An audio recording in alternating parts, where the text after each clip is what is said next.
ఒకప్పుడు ఆ నియోజకవర్గంపై వాళ్ళదే పట్టు. కానీ కాలం గడిచే కొద్దీ ఆ వైభవాన్ని కోల్పోయారు. చాలా కాలం తర్వాత మళ్ళీ అక్కడే మెరిశారు. అయితే ఆ మెరుపులు 5 ఏళ్లు మాత్రమే నిలిచాయి. మళ్ళీ ఎదురుదెబ్బలు తగిలాయి. ఇందుకు వాళ్ళు వ్యవహరించిన తీరు కూడా ఒక కారణం. మళ్ళీ అక్కడ గెలుస్తారా? ఆధిపత్యాన్ని నిలుపుకోగలరా?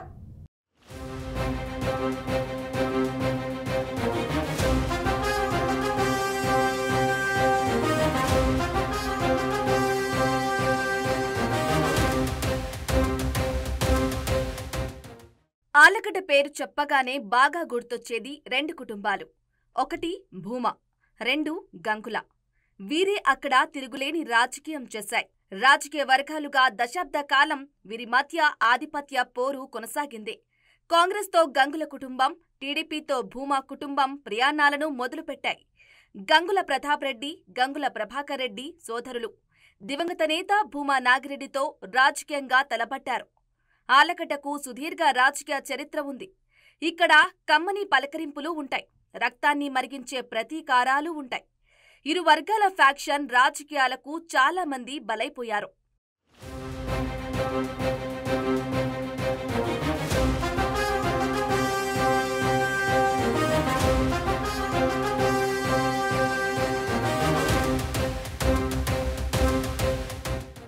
ఆలగడ్డ రాజకీయం ఎక్కువగా గంగుల, భూమా కుటుంబాల చుట్టూ తిరిగింది. 1967లో మొదటిసారి గంగుల తిమ్మారెడ్డి స్వతంత్ర అభ్యర్థిగా ఎమ్మెల్యేగా ఆలగడ్డపై జెండా ఎగురవేశారు. 1978లో గంగుల ప్రతాప్ రెడ్డి కాంగ్రెస్ తరపున ఎమ్మెల్యేగా గెలుపొందారు. మరోసారి 1985లో గంగుల ప్రతాప్ రెడ్డి స్వతంత్ర అభ్యర్థిగా గెలుపొందారు. ఆ తర్వాత భూమా కుటుంబం చక్రం తిప్పింది. భూమా శేఖర్ రెడ్డి రాజకీయ అరంగేట్రం చేసి 1989లో టీడీపీ తరపున ఎమ్మెల్యేగా గెలిచారు. అప్పటి నుండి ఆలగడ్డలో టీడీపీ జెండానే ఎగురుతూ వచ్చింది. 1994, 96, 99 కాలంలో భూమా నాగిరెడ్డి వరుసగా ఆలగడ్డ ఎమ్మెల్యేగా నిలిచారు. రాజకీయంగా తిరుగులేని ఆధిపత్యం కొనసాగించారు. అయితే 2004లో ఆ స్పీడ్కు బ్రేక్ పడింది.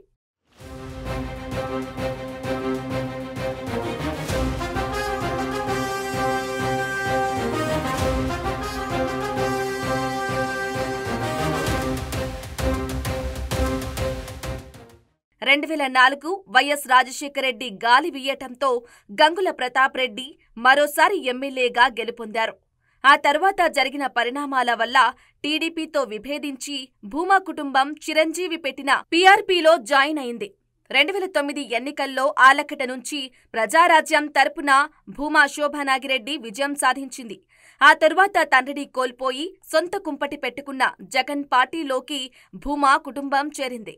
2012లో జరిగిన ఉప ఎన్నికల్లోనూ వైసీపీ తరపున పోటీ చేసి శోభానాగిరెడ్డి విజయం సాధించారు.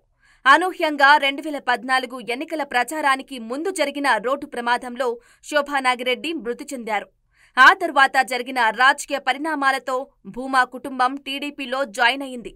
తల్లి పోటీ చేసిన స్థానం నుంచి ఏకగ్రీవంగా ఎన్నికై టీడీపీ ప్రభుత్వంలో మంత్రిగా బాధ్యతలు చేపట్టారు అఖిలప్రియ.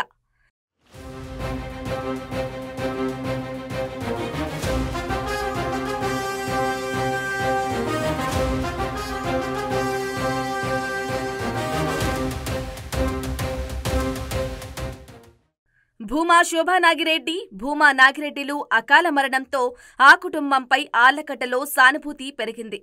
భూమా అఖిలప్రియ రాజకీయ వారసత్వం అందుకుని ఆలగడ్డలో పోటీ లేకుండా ఎమ్మెల్యేగా గెలిచి మంత్రి అయ్యారు. కానీ 2019 నాటికి రాజకీయ పరిణామాలు మారాయి. 2014లో భూమా ఫ్యామిలీపై పోటీ చేసి ఓడిన గంగుల కుటుంబం వైసీపీలో చేరింది. దీంతో రాజకీయ ప్రత్యర్థిగా ఉన్న గంగుల కుటుంబం మరోసారి భూమా ఫ్యామిలీకి ఎదురైంది. 2019 ఎన్నికలకు వైసీపీ అభ్యర్థిగా గంగుల ప్రభాకర్ రెడ్డి కుమారుడు బిజేంద్రనాథ్ రెడ్డి రంగంలోకి దిగారు. అయితే జగన్ ఫ్యాన్ గాలిలో అఖిలప్రియకు ఓటమి తప్పలేదు. 35,000కు పైచిలుకు ఓట్లతో బిజేంద్రనాథ్ విజయం సాధించారు.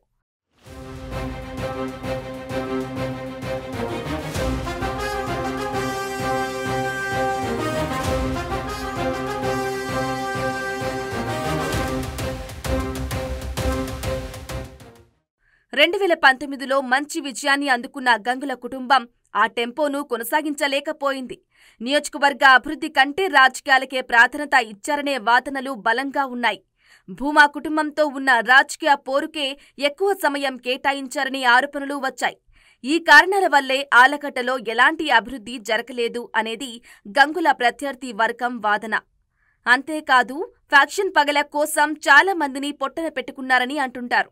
ఇదిలా ఉంటే 2019-24 మధ్య 5 ఏళ్ల కాలంలో భూమా అఖిలప్రియ పలు వివాదాల్లో తరచూ కనిపించింది. దీంతో ఆమె మళ్లీ గెలవదని గంగుల వర్గీయులు బలంగా భావించారు.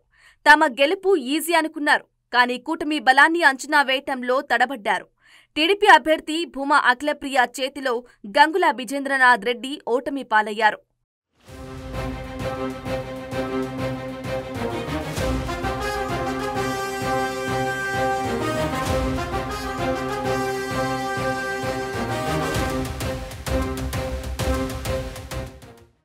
రాజకీయాలకు కాకుండా నియోజకవర్గ అభివృద్ధిపై దృష్టి పెట్టి ఉంటే గంగుల కుటుంబానికి ఫలితం వేరేలాగా ఉండేది అనేది ఆలగడ్డలో టాక్.